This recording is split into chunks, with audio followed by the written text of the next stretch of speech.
So the first thing is, I want to make sure that I'm clear on this, is that recurring funds affect each school site.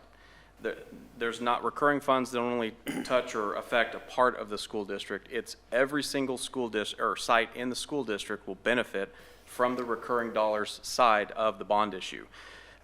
What is recurring dollars? So let me give you an example of how we're using it now. In 2012, a piece of the bond issue was set aside for recurring dollars, and it was broken up into probably 10, maybe 11 categories, like HVAC, roofing, flooring, athletics, band. So there were very specific groups or areas that received recurring dollars every year.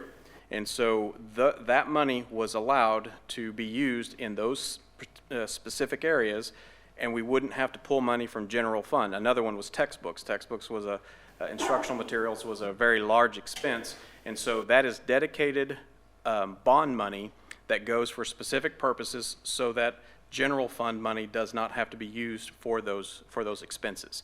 And so I've called recurring dollars the lifeline in many cases, because when you have good years where you receive state money and local money, and you have lean years from those, the recurring dollars stayed the same. And so we were able to make grounds or keep the facilities going with that use of money.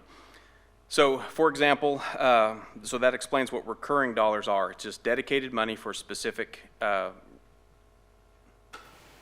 material, department, like that.